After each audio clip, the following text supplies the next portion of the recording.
Hello, and welcome to another episode of Cardiometabolic Beat, brought to you by the Cardiometabolic Health Congress.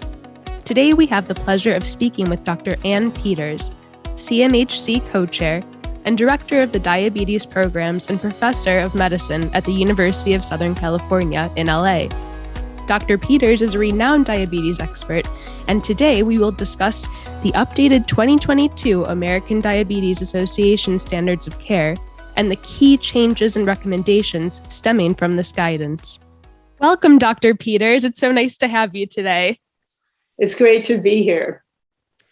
All right, well, I'd like to start by asking, what are some key changes in the 2022 ADA standards, perhaps starting with the section that most of us have been paying more attention to in the recent year, the section on pharmacologic therapy? Well, there are a number of changes in terms of pharmacologic therapy, but all changes and all progress in guidelines is slow and subtle. And when it comes to pharmacologic therapy, I think it's important to get some historical perspective. So remember, back in the old days when I started training, we just had insulin and sulfonylurea agents. First, we added in metformin and then TZDs, then DPP-4 inhibitors. But for a really long time, all we were really guiding people about was the management of hyperglycemia.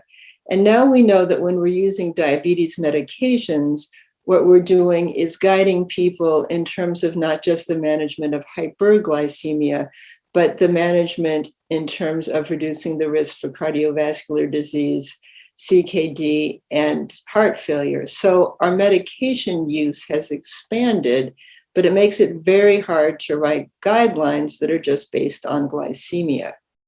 What we're trying to do now is take diabetes medications that were ostensibly developed for the management of hyperglycemia and talk about how to use them in the ways we now know that they have benefit.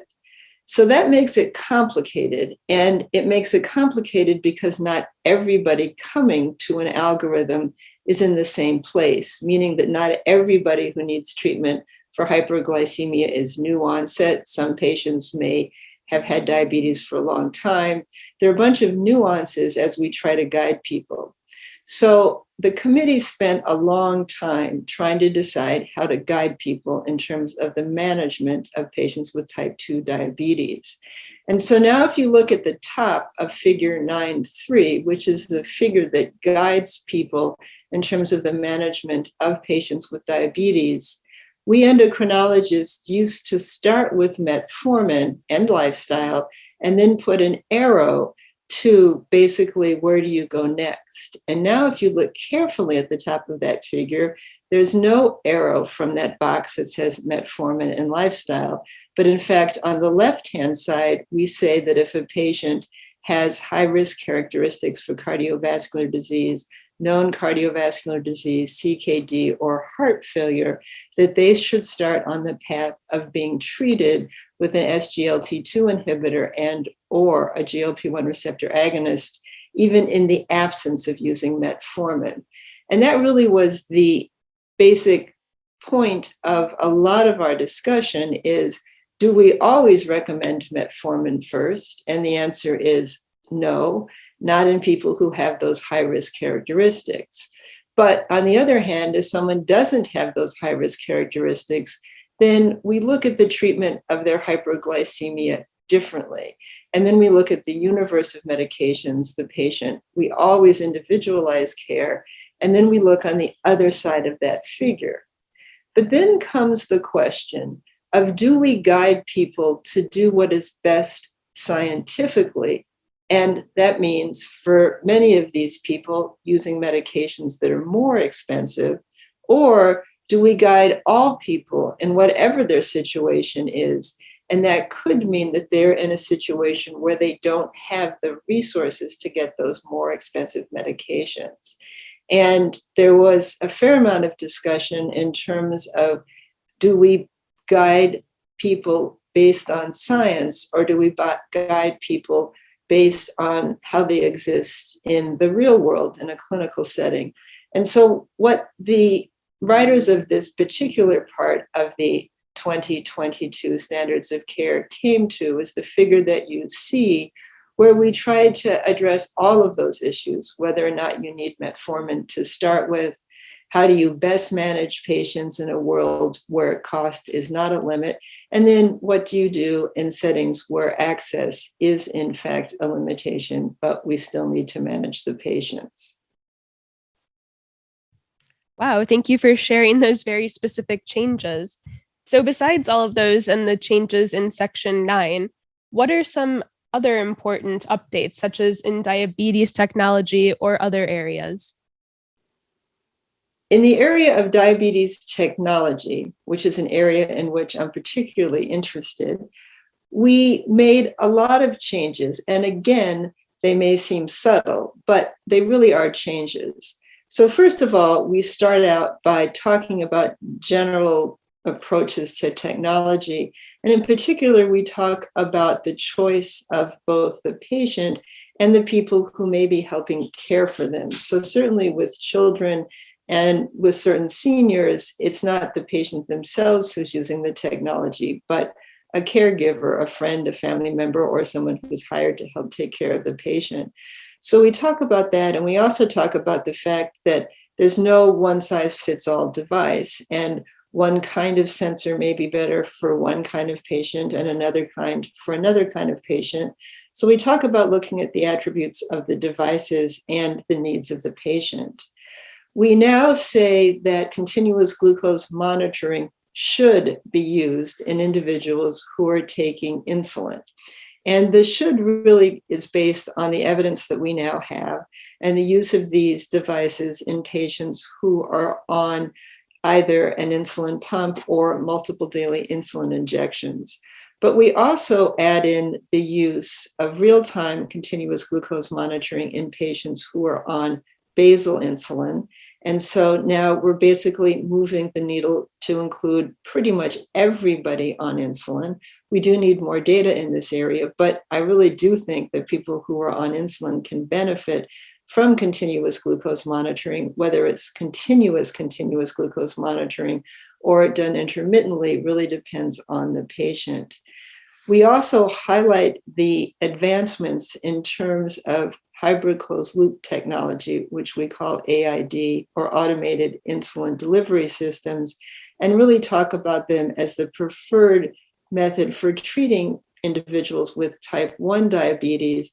But the caveat is not everybody is able to or wants to use that form of technology.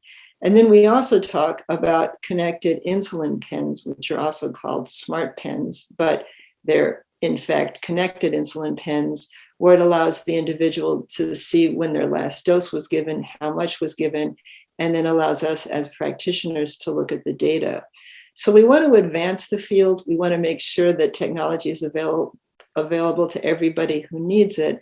But again, we stress again and again that this is based on patient preference, because not everybody wants a device stuck to their body to monitor their diabetes. But technology is, in fact, a very useful tool, and increasingly we have the evidence to prove it. Wow, quite a few updates there. Thank you for sharing those. In your opinion, what are some major takeaways that clinicians should be aware of from the updated standards of care? Well, I think that it's important to look at the nuances now of treating people with diabetes, looking at the treatment of all of their existing comorbidities, which includes not only the ones I talked about, but obesity, obstructive sleep apnea, non-alcoholic fatty liver disease. There are many things involved in treating these patients. And we tried to create a figure, which is figure 10.1, which really shows these pillars of treatment. And they're all resting upon lifestyle. That lifestyle is a really important overarching approach to the management of diabetes. You can never ignore it, but then it needs to be integrated into whatever else we're doing. I think clinically, one of the things that I learned most about is in the section which is now simply devoted to chronic kidney disease, which is that of looking at changes in albumin creatinine ratios in response to treatment. So we now look not only at the baseline or annual albumin creatinine ratio, but we look at it over time to judge the impact of therapy. So when you start a therapy that's designed to help improve renal function, you want to see a greater than 30% reduction in albumin creatinine ratio, or a reduction in terms of the ratio from 300 down to less than 300. But we really want to look at the benefits of our therapy quantitatively now as we treat patients with CKD. Oh, that's very interesting. Thank you. What are some preventative measures and healthy habits that you recommend to your patients to avoid all of this? Well, I think the recommendations for prevention have remained pretty constant in the sense that we know that losing weight and having a healthier lifestyle is better for you. But in the guidelines now, we talk not only about total carbohydrate intake, but the type of carbohydrate. And I think that whatever eating program, and I don't like to call it diet because diet's something people start and stop, but really a lifestyle approach needs to include healthier foods. It needs to include, I think, some sort of time-limited eating. And I'm not a fad person, so I'm not so sure that I think people should be fasting all the time. But I do think that people should try to not eat after dinner and have some period of time in which they're not in the fed state. And for most people, that's overnight, because that makes sense to me. It limits the time during which one can consume calories, but it also hopefully takes away from the notion of people mindlessly snacking all evening. So I think framing how people eat, when they eat, the quality of their food really makes sense. And then coupling that with an exercise program. And it's not that exercise is going to cause a lot of weight loss. In fact, we know that exercise doesn't necessarily create weight loss in the absence of caloric restriction, but exercise is good for you. And I think it needs to be something that people do consciously, that they say, I'm going to do this sort of exercise every day, or this variety of types of exercise, and fit the exercise to whatever their needs are, whatever their limits are physically, but work out some plan for their life that includes eating in a healthy way and getting exercise, hopefully 5 days a week, that contributes to overall health. But I think this all needs to be planned. I think people need to work with a diabetes educator, a registered dietitian, a team who can support them in this. And I think we as clinicians need to work really hard to individualize the approach to what's a healthy lifestyle for a given individual and how do we help them achieve that.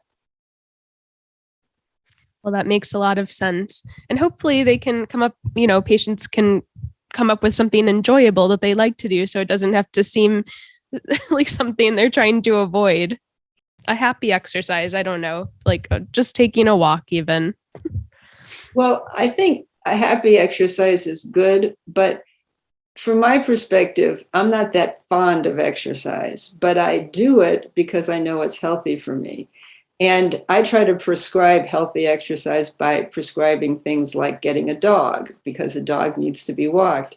But that's not the form of healthy exercise that works for everybody. But I think it's a commitment to it. And a commitment to something that obviously is enjoyable is even better. But it's a commitment to exercise and to eating well. And I think one of the big problems I see is that people get out of that habit even for a week, and then it's really hard to get back to that habit. And so I think that it's all about, how do I do this? And how do I deal with the fluxes of my life? That this week I can't do it, but then next week I can. And doing it in some sort of way that goes over time rather than being something that's short-lived. So I really, again, think that as clinicians, if we make it a point to talk about it with patients at every visit, and at least make it something that we consider an important component to their treatment, helps them consider it an important component of their treatment. That makes sense. As you said before, instead of just a fad diet or 1 week of exercising, you can't really live a healthy lifestyle with that. It just has to be everything in moderation and just a commitment, as you said. So good points. If you could be known for one thing, what would that one thing be? The overarching one thing is that I've always worked to help under-resourced individuals. And I've done it both by being a big sister and taking care of a under-resourced, lovely Black girl who's now a Black woman in college, or I do it by helping give a voice to the under-resourced people throughout Los Angeles County, or really throughout the world, because I think they need us to give them notice so that we can help improve their outcomes. Wow, that's truly amazing. What a great answer. Is there anything else you'd like to share with our audience today? Guidelines are just guidelines, and they don't really tell you how to treat an individual in front of you. And the other thing is the guidelines often lag behind clinical practice. And so, for instance, in the guidelines currently in the United States, we basically talk about using continuous glucose monitoring in pregnancy only when it's used in conjunction with doing fingerstick glucose monitoring.